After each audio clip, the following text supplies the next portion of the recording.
Bon, je vous propose déjà de commencer avec les questions que j'ai reçues depuis hier sur différentes plateformes.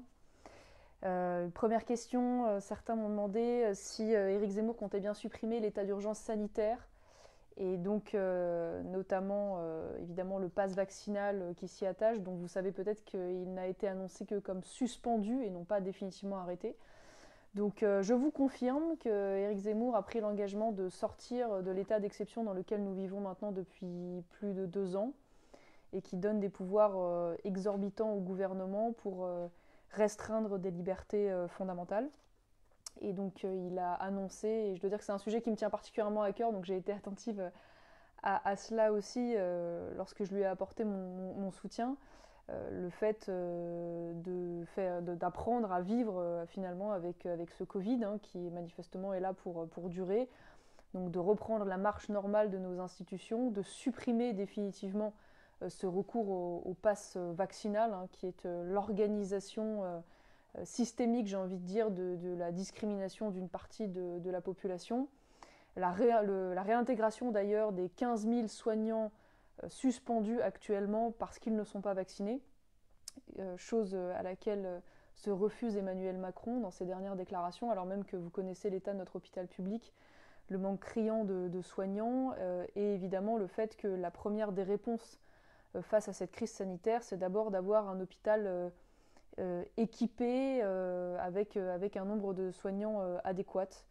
Donc voilà, donc je vous confirme là-dessus que engagement est pris. J'ai vu une autre question également sur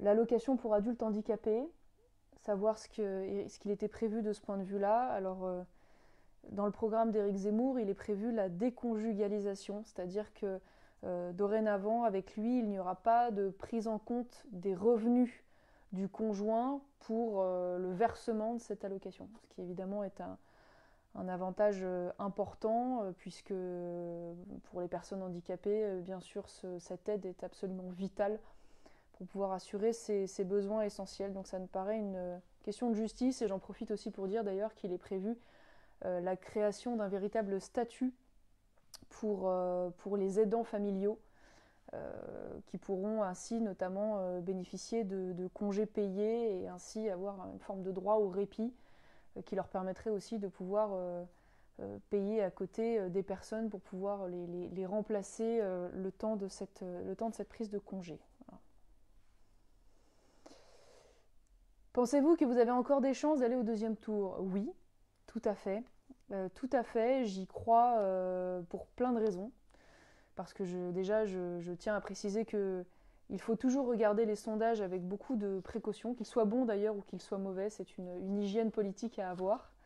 Que les dernières élections ont prouvé qu'il y avait des aléas très importants dans le résultat des élections par rapport aux sondages. Je pense notamment aux dernières élections régionales. Je ne sais pas si vous vous souvenez, mais il y avait pas moins de 3 régions qui étaient annoncées comme potentiellement gagnables par le Rassemblement national, pour prendre cet exemple, notamment en PACA, Provence-Alpes-Côte d'Azur, une région que je connais bien puisque j'y avais moi-même réalisé près de 45% des voix au deuxième tour en 2015.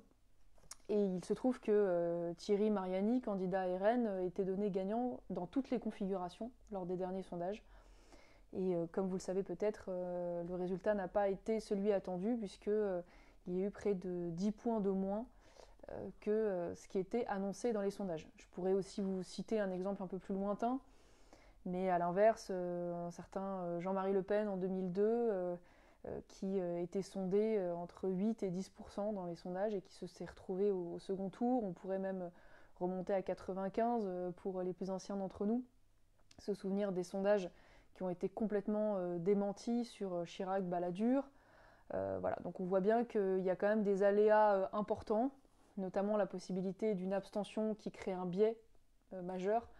Aux dernières municipales, vous vous en souvenez, il y a eu une abstention très importante qui a conduit à l'élection inattendue d'un certain nombre de maires écologistes dans de très nombreuses communes, notamment des grandes agglomérations qui n'étaient pas du tout anticipées et qui fait que finalement ils ont réussi à se faire élire avec un nombre d'inscrits très, très limité. Et malheureusement, nous voyons bien que l'abstention est une donnée structurelle dans la vie politique depuis maintenant des années. Donc ça peut jouer, même si ça n'est pas souhaitable malheureusement. La question du vote caché, de personnes qui ne se déclarent pas voulant voter pour Éric Zemmour alors qu'ils le feront le jour du vote.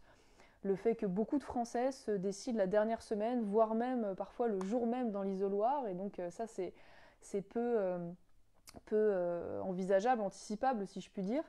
Il y a la question de la certitude du vote aussi, qui est quelque chose d'important. Il faut savoir qu'Éric Zemmour est le candidat qui a la certitude de vote la plus importante, contrairement à d'autres candidats comme Valérie Pécresse, par exemple.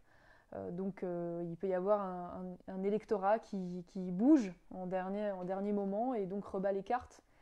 Et les jeux sont d'autant plus ouverts, si je puis dire, que le seuil de qualification aujourd'hui va être relativement bas pour cette élection. Donc ça peut entraîner des surprises. Et surtout, ce qui me rend optimiste, c'est de nombreux indicateurs sur le terrain. Vous savez qu'Éric Zemmour est le seul candidat qui arrive à mobiliser de façon aussi spectaculaire et en si peu de temps pour ses meetings. Le dernier en date, vous l'avez vu, c'est près de 100 000 personnes. Enfin, c'est un record absolu au Trocadéro dimanche dernier.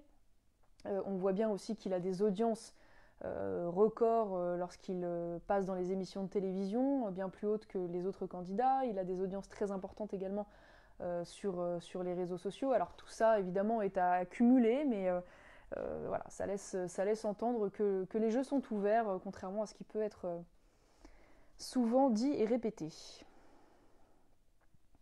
Ah oui, question un peu marrante, mais est-ce que vous aimeriez prendre un ministère, et si oui, lequel? Alors, on n'en est pas là.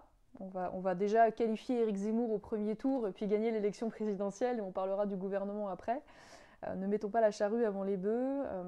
Dans tous les cas, évidemment, ce que je peux déjà vous dire sur ce qui a été dit publiquement par Éric, c'est qu'il lui, il a le souhait de faire un gouvernement de rassemblement des différentes droites, si je puis dire, patriotes, et qui donc, il a déjà dit qu'il aimerait pouvoir intégrer évidemment non seulement des gens de son équipe qui l'ont rejoint, mais aussi des personnes qui viendraient, pourquoi pas, de LR, de la société civile, du RN, voilà, pour pouvoir constituer un gouvernement complémentaire avec différents parcours, différentes sensibilités, mais tous unis pour la défense de l'identité française, de sa souveraineté et de sa prospérité. Question aussi intéressante, pourquoi nos retraites ne sont pas indexées sur l'inflation dans le programme?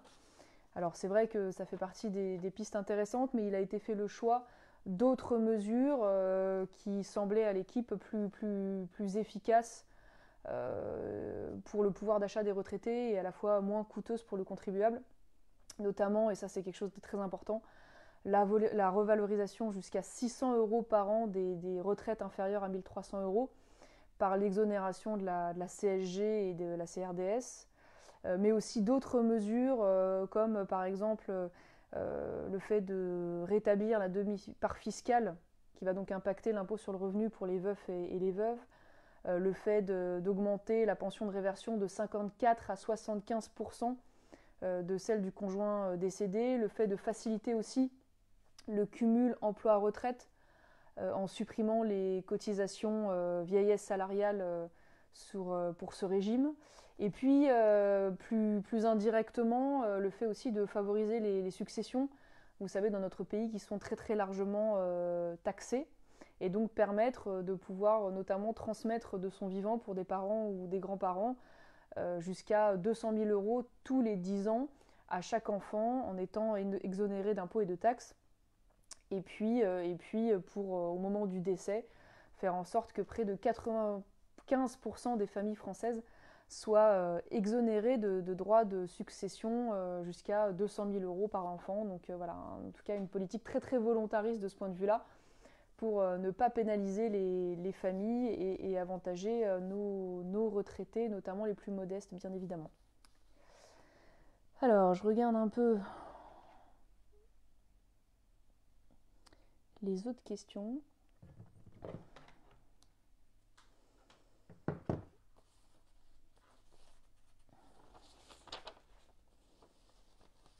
Alors oui, question Est-ce que je vais revenir dans le Puy-de-Dôme? Alors pour ceux qui n'ont pas suivi, c'est quand même une question importante. Je devais faire un meeting hier à côté de Clermont-Ferrand, qui a été saboté par le maire communiste de Thiers, puisque c'est le nom de la ville où je devais aller avec Jean-Frédéric Poisson. Et il se trouve que le maire s'est débrouillé pour faire annuler la salle, enfin la réservation de la salle qui avait été faite en très bonne et due forme depuis maintenant des jours. Donc on a fait un référé liberté.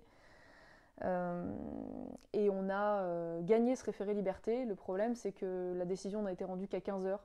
Donc j'ai pas eu les moyens, on va dire, et le temps de me rendre comme prévu à ce meeting. Donc je reviendrai dans le Puy-de-Dôme, voilà, à charge de revanche. Alors je ne peux pas vous garantir de pouvoir le faire d'ici la fin de l'élection, mais j'y reviendrai en tout cas, quoi qu'il arrive, pour réparer cette terrible injustice et ce scandaleux déni de démocratie. Voilà. Que pensez-vous de la légitime défense?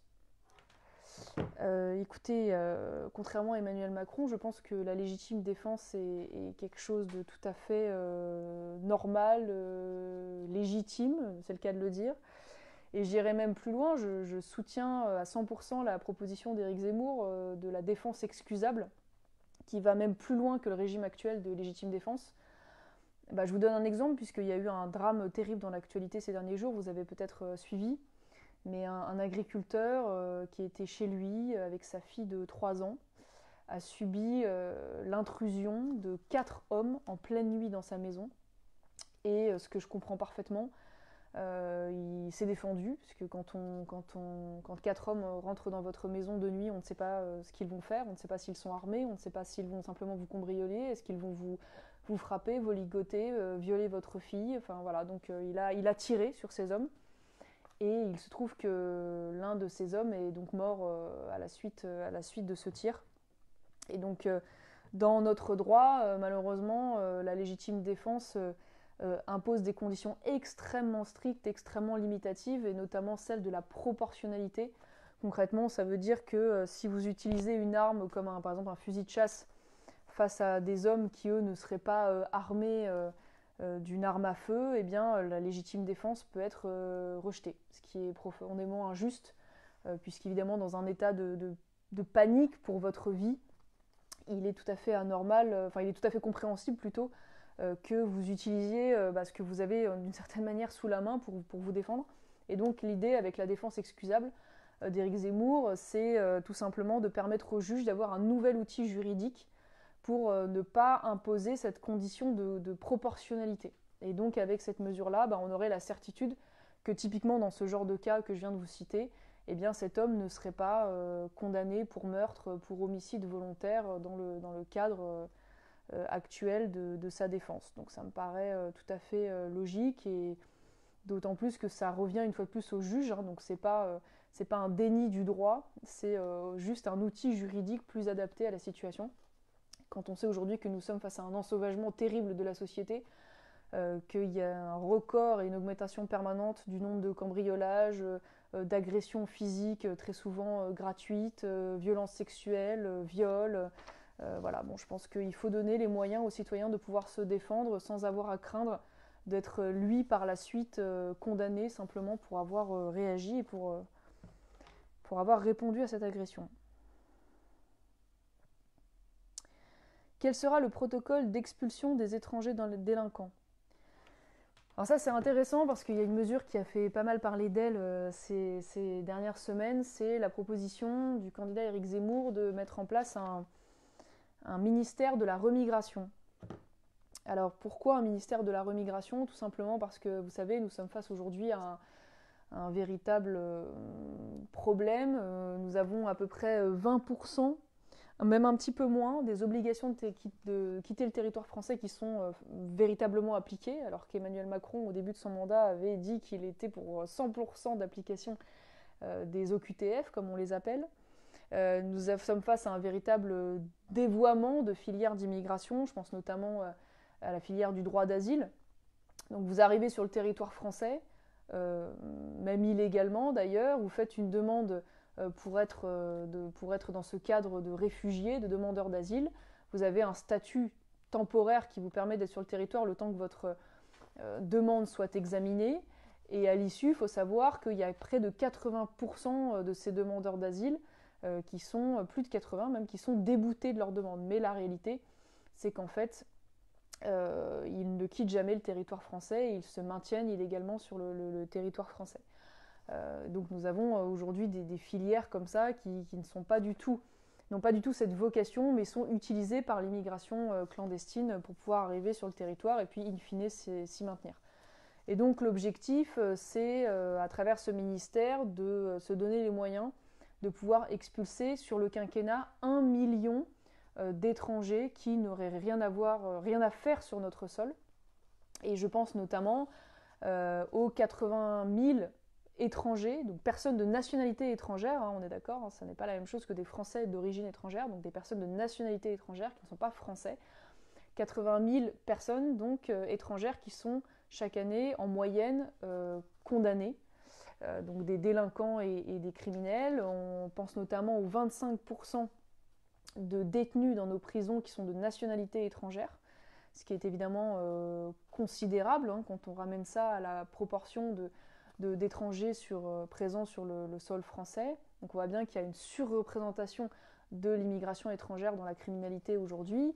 Nous pensons évidemment aux 900 000, ça c'est les estimations de Patrick Stéphanie, 900 000 clandestins présents sur le territoire français, ce qui est proprement incroyable. Et on pense évidemment aux milliers, a priori il serait autour de 4000 fichés S pour radicalisation, donc de nationalité étrangère, qui seraient aujourd'hui maintenus donc sur le territoire avec le risque que cela représente sur le plan terroriste pour nos compatriotes. Et donc l'idée c'est d'avoir un ministère à côté du ministère de l'Intérieur complémentaire qui soit dédié à la réalisation de cet objectif d'expulsion de près d'1 million d'étrangers qui n'auraient rien à faire sur le sol et qui soit un ministère un peu transversal. Parce que la difficulté que nous avons, c'est qu'il faut savoir que lorsqu'on souhaite expulser un étranger, il y a nécessité d'obtenir des documents administratifs de la part du pays d'origine de cet étranger et que très souvent, malheureusement, ces pays d'origine font de la rétention et ne donnent pas donc ces accords pour récupérer leurs nationaux. Et donc il y a toute une dimension, j'ai envie de vous dire, un peu diplomatique, de rapport de force diplomatique qui va devoir être mis en place.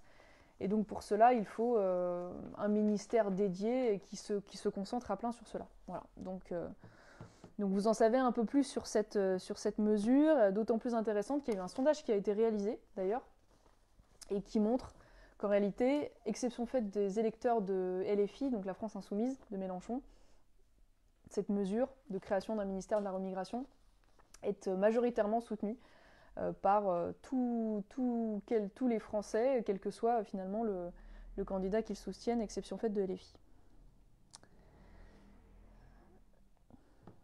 Pour ou contre la légalisation du cannabis Contre, sans hésitation. Je ne partage pas du tout cette idée que le cannabis serait une drogue douce, comme on l'appelle, même si je conçois parfaitement qu'on ne puisse pas faire un parallèle absolu avec de la cocaïne, par exemple. Mais vous savez, moi, j'ai été lycéenne, ça commence à dater un peu maintenant, mais quand malgré tout, et j'ai connu, comme dans ces jeunes années-là, des copains de classe qui fumaient du cannabis occasionnellement, certains beaucoup plus fréquemment. Et j'ai vu les ravages que cela causait, notamment sur des adolescents, des jeunes adolescents, sur le développement du cerveau. On voit bien que évidemment ça peut créer des grandes difficultés ensuite de concentration, de réflexion. Ça détruit massivement les neurones, ça rend amorphe, ça crée évidemment des difficultés ensuite relationnelles et sociales. Donc ça n'est pas une drogue douce et je pense que le légaliser, faciliter l'accès, ce serait exposer cette jeunesse à la consommation de ce produit qui est toxique. Voilà. Et donc je ne cautionne pas du tout l'idée que parce qu'on n'arrive pas à lutter contre ce trafic, il faudrait légaliser. Je pense que c'est une très mauvaise manière de penser les choses, parce que si on raisonne comme ça, il y a malheureusement beaucoup de choses qu'il faudra ensuite légaliser et accepter. Donc Je crois qu'au contraire, la meilleure des solutions à avoir, c'est de lutter sans relâche contre ces trafics qui, en effet, financent toute une partie de l'économie souterraine de certaines banlieues, qui, à travers ces marchés occultes, arrivent à se financer, rendre des gangs extrêmement puissants, qui sont eux-mêmes souvent en lien d'ailleurs avec des imams salafistes, et tout ça crée des enclaves étrangères hors du contrôle de la République. Donc plutôt que de choisir ces solutions de facilité, il serait bien qu'un jour l'État se donne les moyens de pouvoir reprendre la main sur ces quartiers. Alors,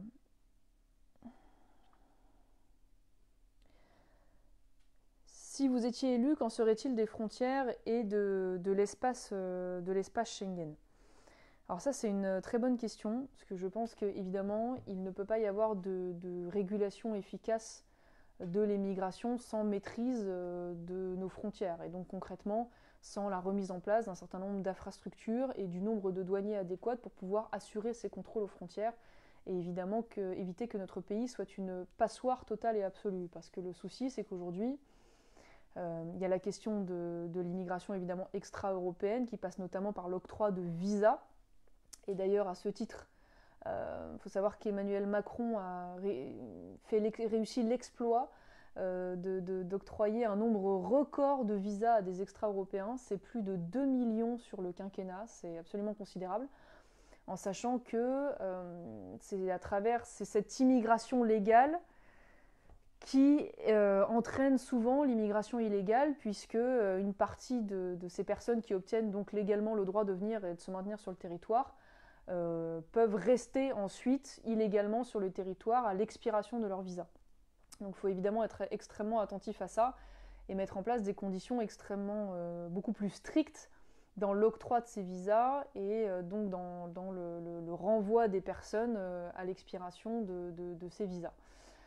Notamment des personnes qui seraient venues pour travailler, mais qui, à l'issue d'un certain délai, de quelques mois notamment, n'auraient plus d'emploi et donc n'auraient pas vocation à se maintenir sur le territoire français s'ils sont chômeurs, bien évidemment. Mais donc à côté de cela, il y a la question de l'espace Schengen, qui nous rend tous, parmi les pays membres, si je puis dire, dépendants les uns des autres, puisque chaque fois qu'un pays, l'Allemagne ou autre, octroie des visas à des extra-européens et que ces personnes viennent ensuite sur le territoire allemand, elles peuvent donc librement circuler. On se souvient aussi de cette incroyable affaire à Cologne, hein, vous vous souvenez, en Allemagne, où Angela Merkel avait décidé, seule dans son coin, d'accueillir près d'1 million de réfugiés soi-disant syriens. Il n'y avait pas que des Syriens d'ailleurs dedans, on s'est rendu compte qu'il y avait beaucoup aussi de Marocains, d'Algériens qui avaient profité pour rentrer. Donc à partir du moment où ces 1 million de personnes étaient sur le territoire allemand, elles pouvaient donc librement circuler sur l'espace Schengen et donc venir en France. Et comme la politique sociale française est particulièrement généreuse, de manière générale, ils ne s'en privent pas. Donc il est indéniable qu'il va falloir, dans un premier temps, probablement suspendre ces accords pour pouvoir donc reprendre la maîtrise de nos frontières et donc réinvestir dans ces moyens, ces infrastructures dont je vous parlais et dans ce personnel aujourd'hui qui nous manque, hein, parce que tout ça a été détruit. C'est plus facile de détruire que de construire, donc ça va nous prendre du temps quand même de reconstituer tout ça, et avec la visée à terme d'obtenir un fonctionnement de Schengen beaucoup plus efficace, avec un accord de différents pays pour se mettre d'équerre sur la politique d'accueil, et puis des frontières beaucoup plus protégées, hein, notamment du côté de la Grèce, qui aujourd'hui est terriblement seule pour garantir la sécurité de ses frontières, puisque Frontex ne tient pas les promesses qui sont censées être celles de la protection commune de nos frontières extérieures. Donc moi, ce dont je suis convaincue, c'est que tant que le fonctionnement de Schengen n'est pas satisfaisant, tant que nous n'avons pas une véritable police aux frontières communes efficace et suffisante, tant que la politique de la Commission européenne n'est pas claire de ce point de vue-là, puisqu'il faut savoir que la Commission européenne, en réalité, ne veut pas réguler l'immigration. Elle est dans une elle communie totalement à l'idéologie de l'immigrationnisme, du multiculturalisme. Elle fait partie de ces instances qui considèrent qu'il faut pallier au déficit démographique européen par l'arrivée massive de migrants. Donc tant que tout cela n'est pas au clair et n'est pas efficace, en effet, je crois que la France a tout intérêt à se protéger et à se donner les moyens de protéger ses frontières, ce qui n'empêche pas évidemment en parallèle de travailler à cette politique migratoire commune. Voilà. Et ce qui n'empêche pas évidemment que nous ayons par ailleurs des facilités pour les personnes transfrontalières, avec l'Allemagne ou la Suisse notamment, qui sont des travailleurs particuliers, pour que cela ne soit pas trop contraignant pour eux.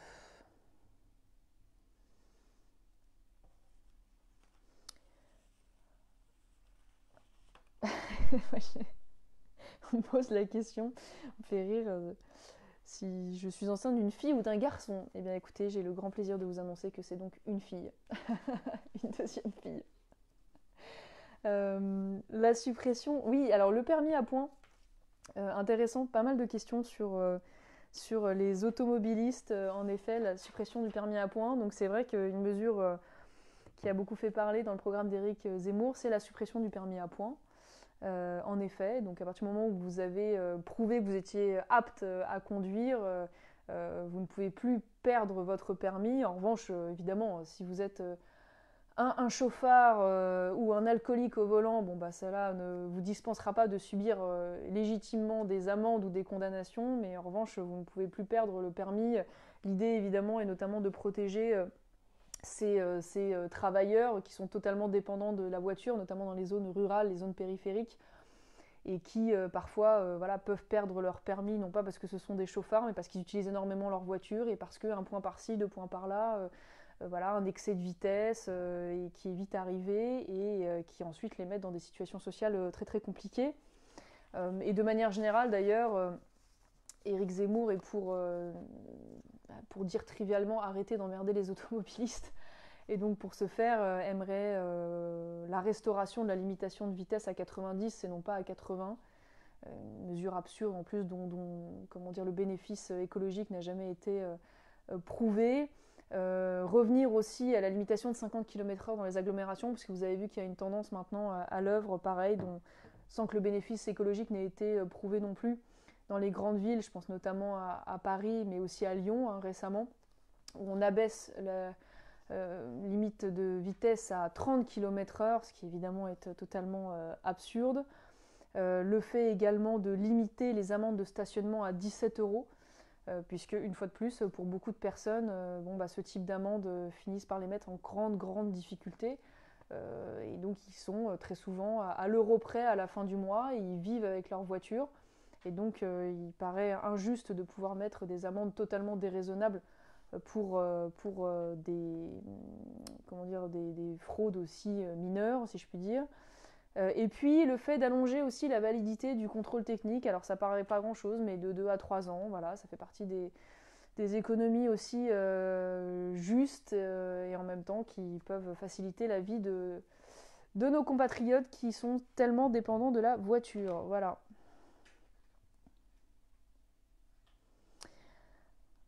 Quelle est la motivation principale qui vous a poussé à rejoindre Éric Zemmour?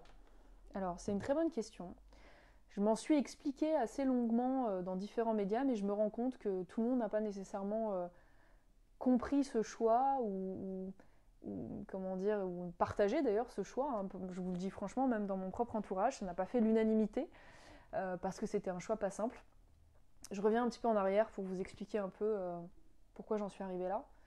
Donc pour ceux qui ne me connaissent pas ou ne me connaissent pas bien, j'ai été élue députée à 22 ans dans le Vaucluse en 2012. J'ai ensuite, donc j'étais au RN hein, évidemment à l'époque, je militais depuis mes jeunes années au Front National à l'époque. Et puis j'ai été ensuite candidate aux élections régionales en 2015 en Provençal-Côte d'Azur. Et là j'ai été élue donc présidente du seul groupe d'opposition. Et je vais vous faire rire puisqu'à l'époque j'étais face à Christian Estrosi, qui avait gagné la région, qui aujourd'hui est avec Macron, et j'étais face, ça va vous faire rire aussi, pour le Parti Socialiste, à Christophe Castaner, que vous avez aussi retrouvé ministre de Macron, voilà, et qui s'était désisté au deuxième tour pour faire gagner Christian Estrosi. Voilà, ça c'est juste pour le petit rappel, c'est amusant. Et donc en 2017, j'ai décidé de quitter la vie politique. Donc je ne me suis pas représentée à la députation dans ma circonscription de Vaucluse. Ça a été difficile d'ailleurs, c'est peut-être l'une des rares choses que j'ai regrettées en politique quand je suis partie, c'était le Vaucluse. Que j'ai gardé beaucoup d'amis, un territoire qui m'a énormément plu, auquel j'étais très attachée. Et, euh, et j'ai aussi démissionné de mon mandat de conseiller régional, puisque ce mandat courait aux dernières élections, donc j'aurais pu rester conseiller régional quelques années, mais j'ai démissionné. J'ai aussi quitté toutes mes fonctions au sein du Front National à l'époque, j'étais membre du bureau politique, voilà. Donc j'ai tout arrêté et j'ai cessé d'être adhérente d'ailleurs aussi du Front National. Je l'ai fait pour différentes raisons. Je l'ai fait pour des raisons personnelles. D'abord parce que, un, j'avais une petite fille et je voulais prendre le temps de m'en occuper. Deux, parce que j'avais envie de voir autre chose. Je suis née dans une famille très politique.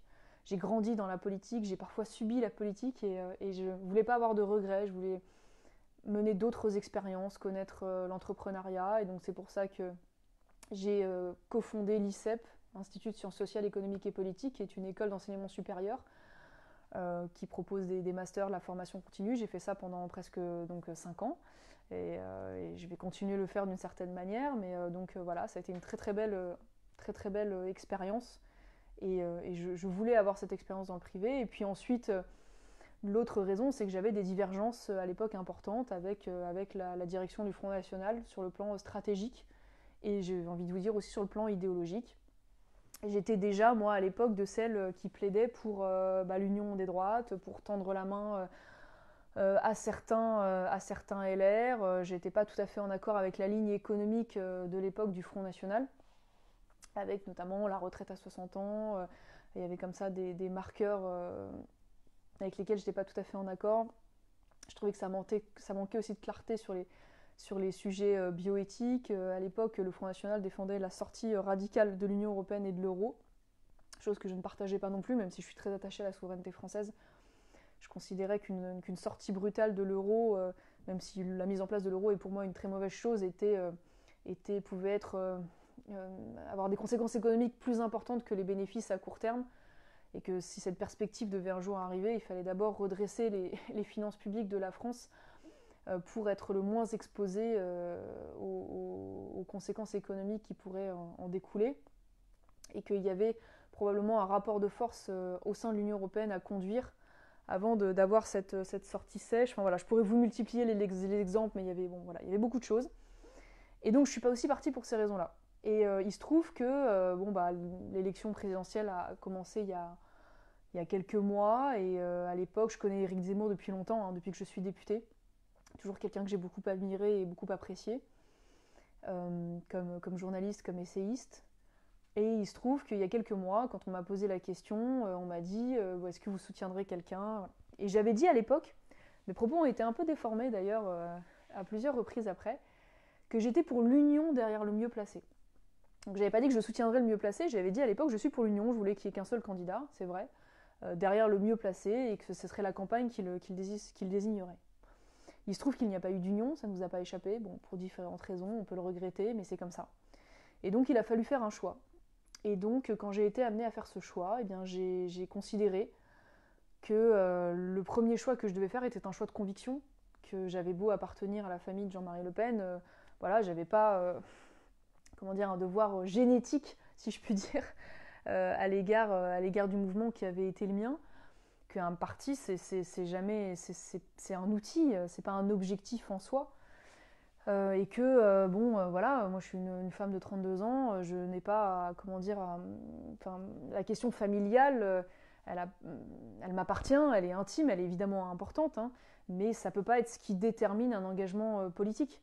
Et donc c'est vrai que, en analysant les deux parcours, les deux programmes, ce que j'avais vécu par le passé avec le RN et ce que je proposais Éric Zemmour, sa volonté de rassembler, notamment les droites. Voilà, je me sentais finalement plus en phase avec ce qu'il défendait lui, qui correspondait d'ailleurs à ce que je défendais déjà à l'époque au Rassemblement National et qui n'a pas toujours été entendu et parfois même combattu d'ailleurs à l'époque par la direction du Front National.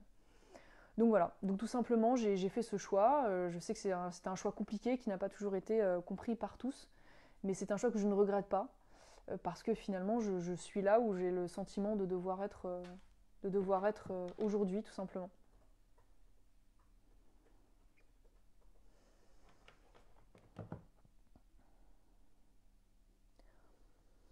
Je regarde hein, les autres questions. Il y a beaucoup de remarques souvent.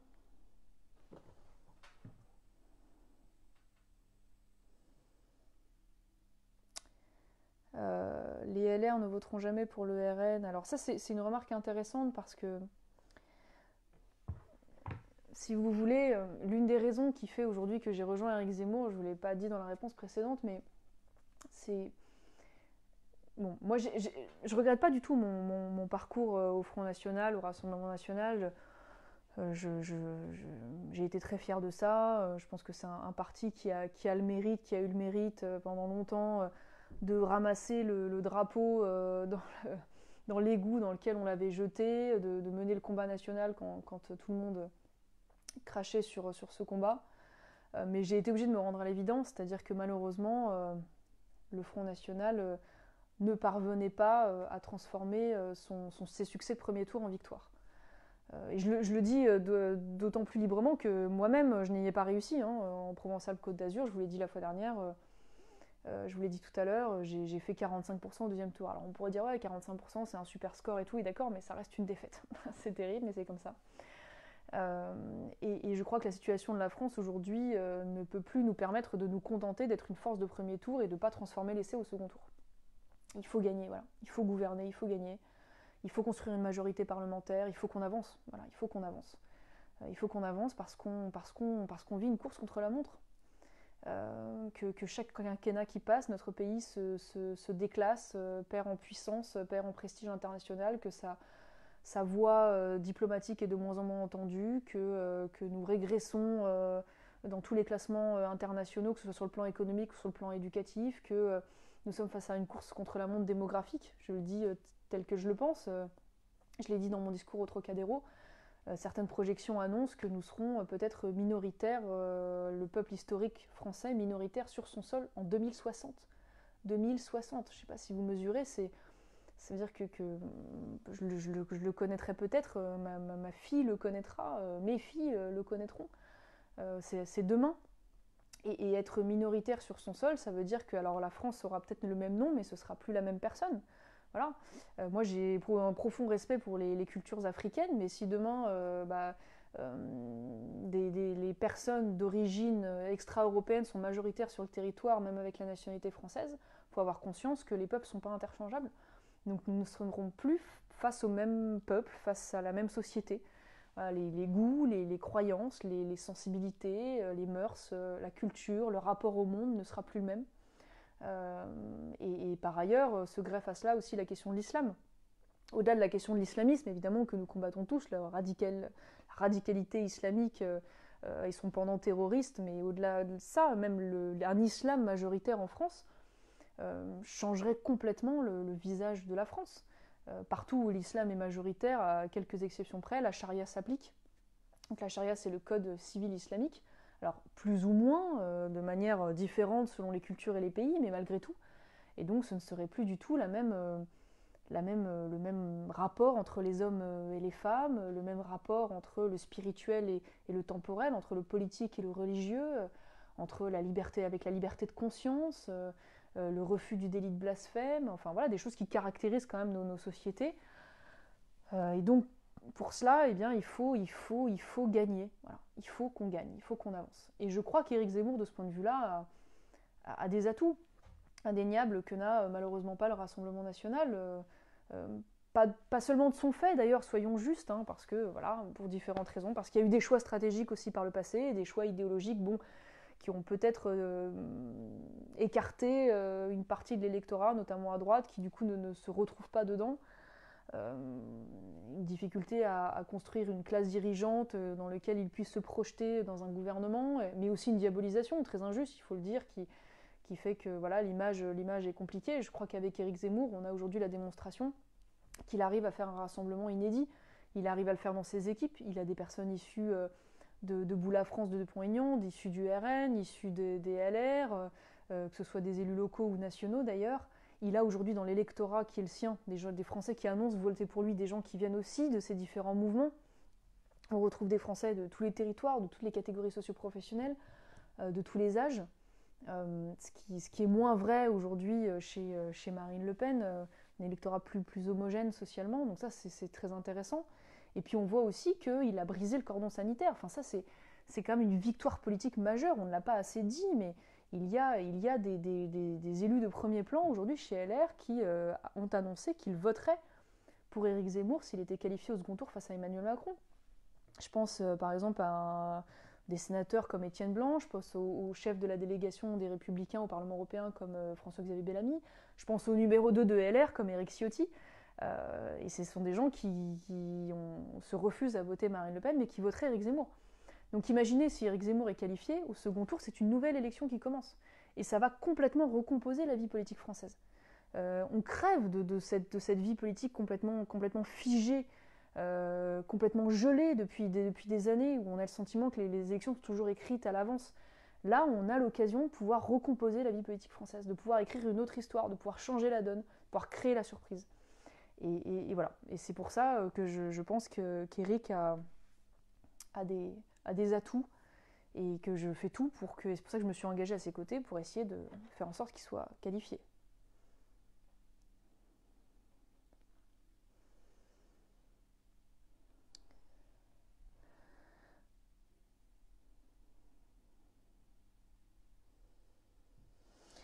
Alors une dernière question, parce qu'elle revient à plusieurs reprises. Il y a beaucoup de remarques. Je suis désolée si j'ai pas pu répondre à tous. On aura l'occasion de se retrouver lors de d'autres lives, je l'espère. Que dire aux abstentionnistes? Pourquoi faut-il aller voter? Alors je comprends qu'il y ait déjà cette tentation de l'abstention, il faut bien dire. Moi-même, je fais partie des gens qui, pendant des années, ont eu le sentiment que mon vote était inutile, hein, d'une certaine manière. Même si je suis toujours allée voter, parce que je pense que c'est un acte civique important et que si on ne vote pas, bon, bah, évidemment, d'autres s'en félicitent et ça sert des adversaires politiques. Donc de toute façon, la politique s'occupe de vous, hein, même si vous vous en occupez pas. Je pense que c'est le premier argument à donner aux abstentionnistes. C'est que de toute façon, la politique va s'occuper de toi, même si tu vas pas voter. Donc, vaut mieux que tu ailles voter parce qu'au moins, bon, bah, tu auras contribué à faire quelque chose. Et c'est vrai que le système français est un système qui favorise l'abstention de masse parce que le peuple n'est pas correctement représenté. Et ça, c'est une anomalie, hein, j'ai envie de vous dire, même en Europe. Il faut savoir que dans tous les pays européens, enfin en tout cas du membre de l'Union européenne, exception faite du Royaume-Uni, il y a de la proportionnelle aux législatives. Alors, toutes les proportionnelles ne sont pas les mêmes, les modes de scrutin proportionnels diffèrent selon les pays. Parfois il y a des primes majoritaires, parfois c'est de la proportionnelle intégrale, bon bref. Au Royaume-Uni c'est un peu différent parce que c'est un scrutin, ce qu'on appelle uninominal à un tour. Donc c'est comme le système français, sauf qu'il n'y a qu'un tour au lieu de deux. Et c'est vrai que nous, on a un système particulier, c'est un scrutin uninominal à 2 tours aux législatives.